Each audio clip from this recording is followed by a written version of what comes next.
Do you remember the last time you were rejected and how did you handle it? Was it a job that thought you were not a good fit? Was it a lover who ghosted you? Or maybe it was a close friend who did not invite you to a get-together. Or perhaps it was one of your parents who never thought you were good enough. After watching this video, you will look at rejection completely differently. And why it is so important to look at rejection differently is because rejection stops us from moving forward and it stops us from exploring our full potential. Rejection is painful. Actually, one of the studies showed that rejection triggers the same areas in brain that physical pain does. And when the study participants took Tylenol, it helped them with pain of rejection, even though it's an emotional pain. But that's how our body perceives. So no wonder we hurt when we are rejected. We are constantly looking for external validation and approval. And when we get rejected, we internalize it and we feel that we are not worthy. We are not good enough.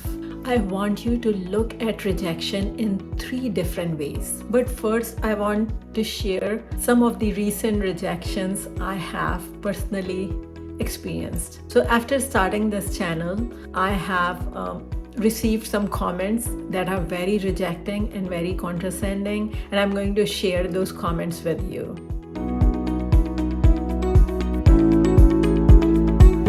I will also share in the end how I personally deal with rejection.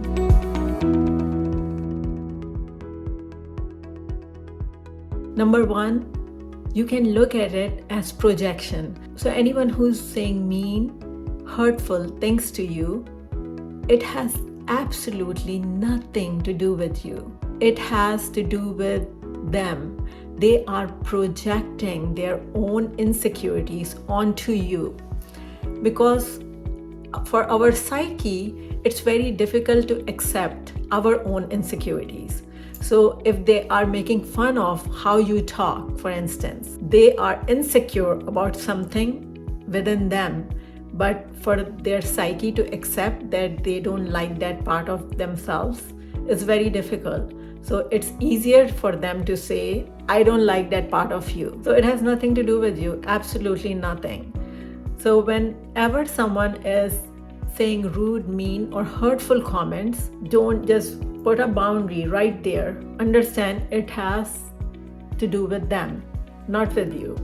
Because if someone wants you to improve and if they really care about you, they will tell you nicely. So there's a difference between constructive criticism and a very destructive kind of criticism, very toxic criticism, and that kind of criticism is only to put others down. So some people just feel really good about themselves. Temporary, it doesn't work for them. If someone is putting a person down, they are just deep down, they are very insecure, and deep down they are really hurting because no one gets peaceful pleasure by doing these things. They just act like they are having pleasure, but it's very destructive for them too. And it's only destructive for you if you give it power to destroy you. If you understand that it has to do with them, they have their own inner struggles, they have their own inner demons, and you don't allow it to affect you, it's not going to affect you at all. So always look at any negative comments or any hurtful comments from anyone as projection. Number 2 is protection. Look at it as protection from the universe, from your God, whoever you believe in or whatever you believe in. It is protection. So a lot of times, for instance, I'll give you an example. You really wanted a job and you didn't get it. Universe is protecting you from that job because that was here and universe has these plans for you. So whenever it has happened to me, when I really wanted something and I haven't gotten it, in future, I understand why I didn't get that thing, because universe has different plans for me, much bigger, much better plans. It can be for a partner who you really want to marry, or a job, or anything similar. If it doesn't work out, understand it's protection from universe, because universe has bigger, better things planned for you.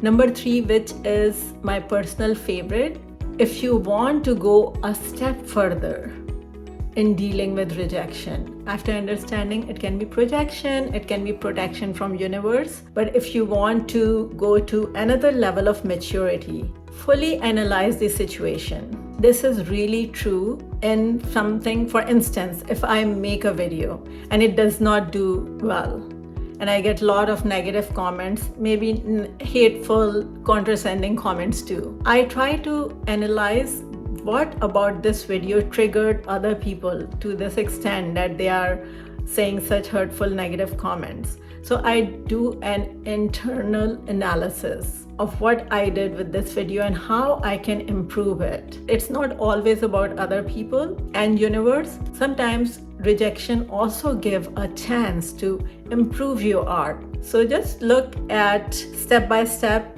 how you could have done things differently or how you could have improved it. But be very careful when you are doing it. Do not internalize rejection. Just look at rejection as a third party. So this person has said this negative things or has disliked or rejected this person. So you look at it as a third party, completely unbiased, and see what happened. What was the dynamic that happened? How this person could have improved? How this person could have done things differently? In the end, I want to say, please do not internalize rejection and don't tie rejection to your self-esteem and your self-worth. You're way better than that. Also, stop seeing rejection as a negative, shameful experience. Instead, look at it as an opportunity, as a catalyst that can help you grow way further and way ahead in life.